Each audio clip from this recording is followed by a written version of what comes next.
Welcome to NFL Daily, where we're just trying to be intangibly rich. I'm Gregg Rosenthal here in the Chris Wesseling podcast studio with my friend Patrick Claybon. I love draft season specifically because all of this talk about the intangibles. Yes. It's like he's got great intangibles. Now, if he has them, then how are they intangible? Oh. That's always my question. I'm not trying to be pedantic, but it's like, yeah, this guy's he's got all the intangibles. Like, what does that mean? Right. If it is literally a box that you check on the prospect profile, it's no longer intangible. Yeah, that becomes a thing. And that quote, intangibly rich, are the types of players that former NFL Daily guest James Gladstone used to describe the players that he wants. His philosophy. He said, what are you going to do? And he said, we're going to prioritize people and players that are intangibly rich that elevate our ecosystem. I love elevating the ecosystem because then it resembles a natural habitat, and like gravity can do more of the work to provide proper drainage. Hey, James Gladstone is in there. He's thinking different. I think this Jaguars team is in a nice spot, and we lead the show with them because, yes, this is going to be a show where we finish off our off-season previews. The off-season is off and running, but actually I like that we're doing some of these divisions late in the mix, like with a few moves already happening, because we can give perspective to where they are at right now. So I'm going to do the AFC South with Patrick, and I'm excited to welcome in Sean Reed, who covers the Raiders for The Athletic, who's going to do the AFC West with me later in the show. You know how we do it. Let's put the time on the clock, Eric. And I started with I started talking Jaguars, so I might as well stick there. They have $47 million in cap space. They were 4-13 last year. The good news is they pick 5th in the NFL draft. They kind of snuck up on me as having a very high draft pick. They have an extra 3rd, a 4th, and a 6th. So a lot of draft capital. And when I mentioned to Mr. Gladstone that you have all these picks, he says, right now. Oh. And so I think he's going to be from the Les Snead school of trading a lot, trading up, trading down. I think maybe picking up some more picks. And yes, my biggest question for them is really like, how do they want to paint this canvas? Because I actually don't see a crazy amount of needs here for the Jacksonville Jaguars. Isn't that crazy? Yeah. Maybe I'm wrong. Tell me I'm wrong. Well, I mean, considering you have to look up front, and I know that there has been some concerns with that group. They were the season was over at the point where they traded Cam Robinson in the middle of the year. I don't know if he was going to be a long-term operation. Again, that was not this group that made that decision. Things have changed. Trent Baalke's gone. Doug Peterson's gone. It's an entire new group. James Gladstone wants to find the intangibly rich, right? And they are, I guess, tangibly rich in terms of cap space. We talked about it earlier this week. They're one of those teams that have right around $50 million in space. But I like to look back at some Jags history, right? In 2018, there were 2 players on that roster that would go on to win a Super Bowl for somebody else and be big parts of those runs, and Leonard Fournette and Jalen Ramsey. Then you go to 2019, and you could throw Jawan Taylor into that mix. And now that we're in yet another Jags rebuild, I'm just wondering, like, what pieces of this team are viable trade options for other teams? And if they are viable, then why would the Jags not just keep them around and try to win with them? Yeah, it's a great way to put it, and I apologize. You were supposed to lead off the Jaguars. We didn't have to tell people that. I know. I didn't. Nobody was going to know. We were just pros, and it didn't happen. Okay, you could certainly use a guard. Brandon Sheriff is a free agent, and they have Ezra Cleveland at the other spot. Guard is a pretty big need, I would say. Yes. And other than that, it's kind of the same issue as I think the Jaguars have had the last couple of years, where I look up and down the positions, and I see a lot of pretty good players, and maybe not a lot of great players. And that's actually a good spot to be, because I don't think they have screaming needs. Maybe a defensive tackle, but they're pretty good at edge. They're pretty good at linebacker. They're fairly deep in the secondary. You know, they could certainly add a safety or a cornerback, but it's almost like everywhere they could stand to get better, but they don't have huge holes on the roster, which I guess is a credit to Trent Baalke, their former general manager. I don't know. Give him a little love. All credit due to Trent Baalke, but ultimately, right. There was a reason that Trent and maybe some of his interpersonal relationships have something to do with him no longer being there. But James Gladstone now has this opportunity to get his guys in, right?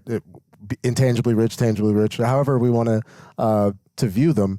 And I think that's where it starts. And that gives you a chance really to give Trevor Lawrence an opportunity to show, like, this is it. This is what it needs to be. But before, where it was kind of this mismatch of ingredients that could contribute elsewhere and maybe weren't necessarily fits, it was we needed the sum of the parts to equal the parts, and they were never really able to do that. Right. Like, don't get me wrong. Brian Thomas Jr. is a clear one. Gabe Davis is a good guy to have. Parker Washington actually was okay last year as like a fourth.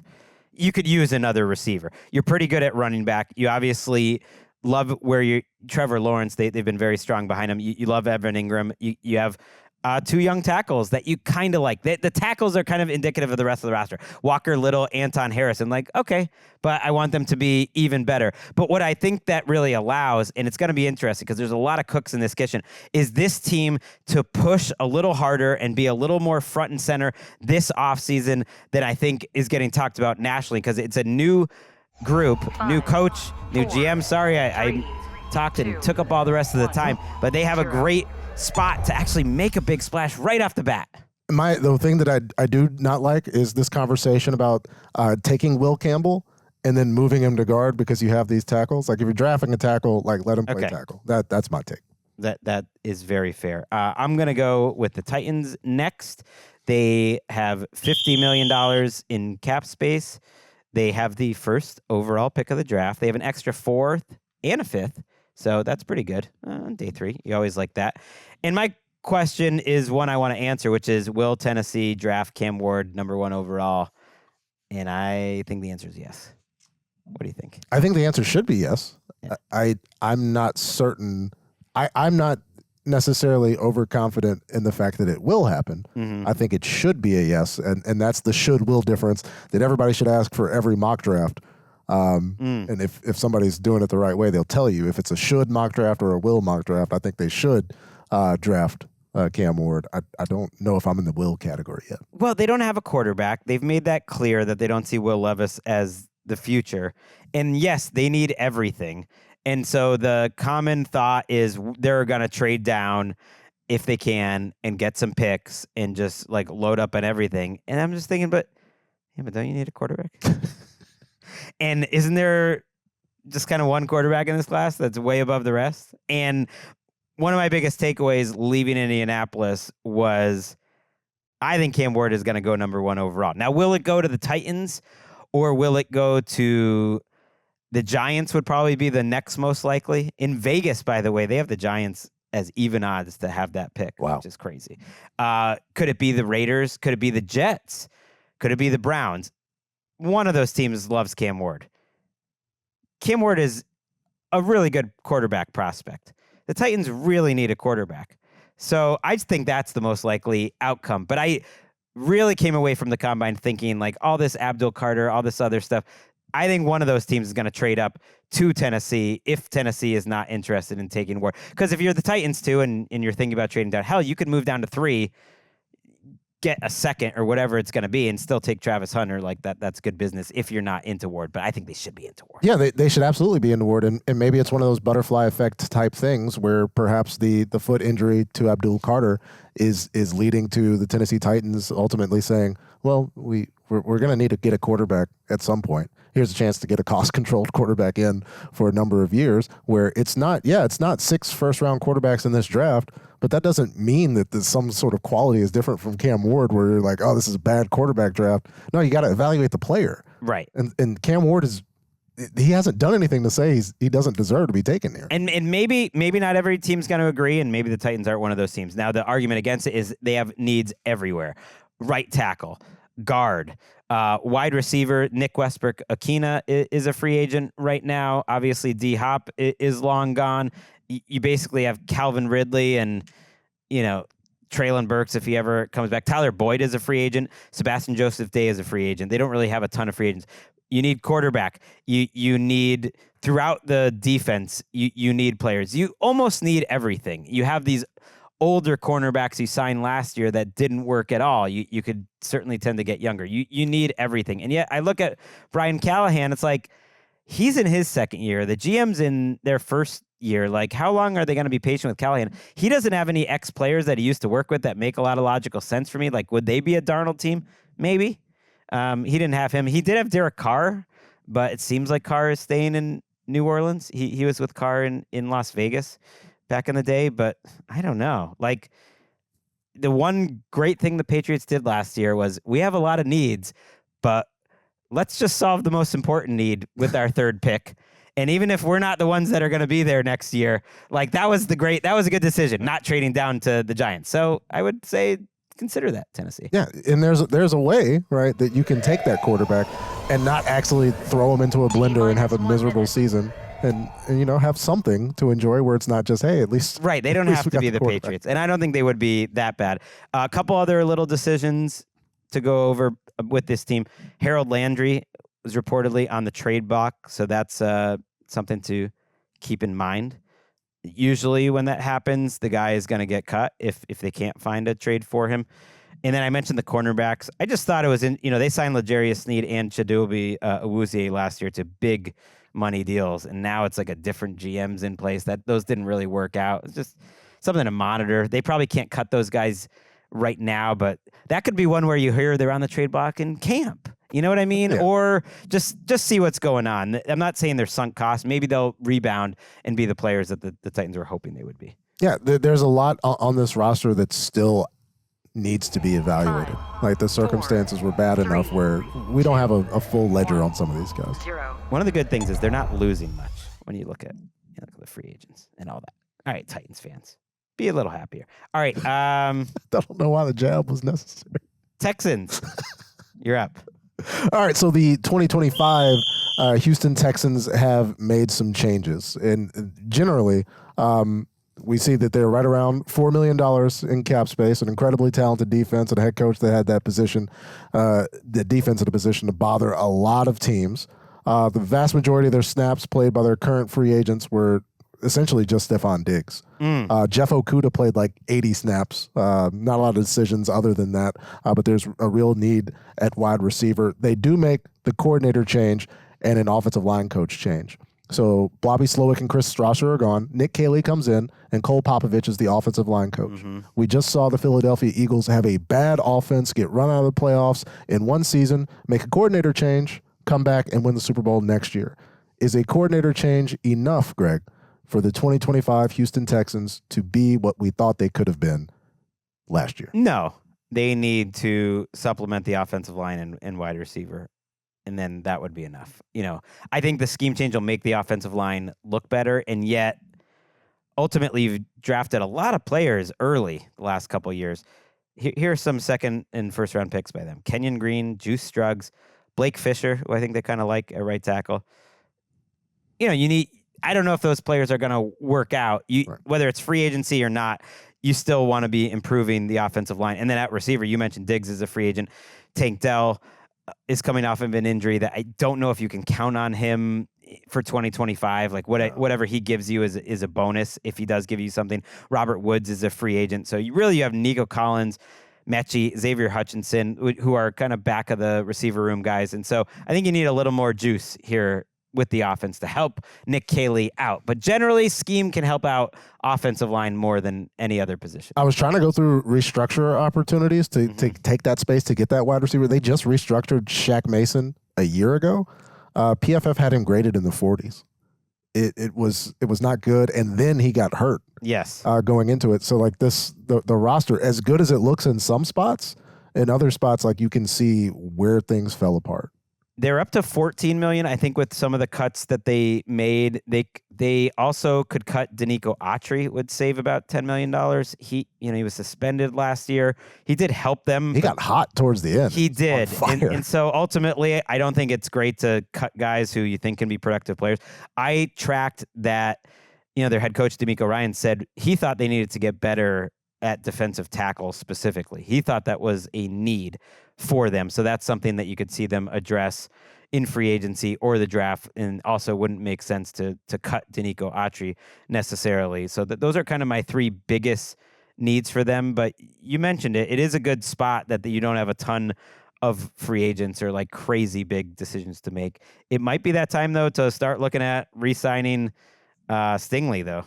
You have Derek Stingley. Like, you could wait another year, but they showed with Nico Collins the intelligence in signing a guy maybe a year early. Think how much Nico Collins would cost you this year. Not that he doesn't deserve all that money still, but he's already signed up long term. I think Derek Stingley looks like one of the best young defensive players in the entire NFL, so it might be an offseason to do that move as well. Yeah, perhaps in a similar fashion to the way we saw the Surtain deal go down, where you're all the way into camp and it's just, hey, how concerned are you about this? Not at all. And then, the season starts and a couple weeks in, hey, it's done. I'm not surprised that they are as full-throated, in terms of their support of C.J. Stroud as I've heard D'Amico Ryans and Nick Caserio be this offseason. But I do like hearing that. Nick Caserio called C.J. Stroud one of the best quarterbacks in the league. He didn't say one of the best young quarterbacks. He just said, we have one of the best. He said, we have one of the best quarterbacks in the league.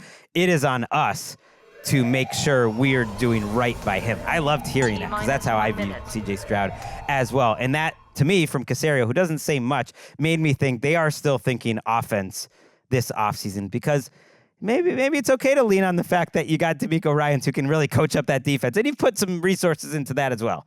But ultimately 14, because we've talked, all week, right? Like the number to be competitive cap space wise, 14 doesn't necessarily get you there. So what's going to be left in terms of free agency?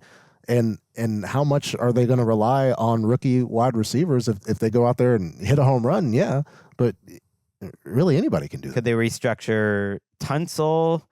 Like, Tunsil's a interesting guy because he's got 2 years, $42 million. He's the highest paid guy on the team. Yeah, so you could if you're really confident he finishes that contract, you could restructure that a little bit. You could maybe restructure Danielle Hunter. Like, you can find some money. Tunsil would almost be a cut candidate in another system. I don't know. He had a tough year. Spicy Gregg today. How many false starts are you going to take from one guy? The Colts are up next, finishing out the AFC South, and they have $34 million in cap space. They have the number 14 overall pick. They have all their picks. The rare team they have all their picks, no extra picks. They just stay where they are. They said that Anthony Richardson is going to face competition at quarterback, and I just wonder, what does that competition look like? I read an article by James Boyd of The Athletic, which I think was pretty well reported, that said the ideal competition might be Justin Fields, and then the secondary idea of the competition might be Daniel Jones. And so just something to watch. They should try to get the best quarterback they can. Right? Well, I think it's I think Justin Fields is that guy to them. But there is a lot of Justin Fields Jets talk right now. We'll see if that happens. But yeah. Yeah, considering they might not be able to get him. That Justin Fields, Steelers or Jets, that staying with Pittsburgh is probably the most likely. Jets might be the next most likely. And Indianapolis might not be willing to pay like as much as he's going to cost. So then they would settle for maybe dimes. And that's the thing, right? If you're settling for dimes in this quarterback competition, like all due respect to Danny Dimes, right? How is that helping us evaluate the player that we are? One thing that you said about the Colts, we were talking about their draft situation, is they stay where they are. Yeah. It's kind of just like that may as well be the franchise slogan at this point. Like Colts, we stay where we are. Because like I'm having difficulty understanding the process, right? Like okay, we got to build the team. Like what's going on? But we're discussing like which retread backup quarterback comes in to provide this boost to make Anthony Richardson try harder. That's not like a sell to me that like you're trying to facilitate the best team that you can when there were problems on the team that weren't Anthony Richardson related. Also, I think what's lost in the Danny Dimes talk is Danny Dimes had a major shoulder surgery and did not look like, and he was not the biggest arm in the league before that, and just did not look the same afterwards.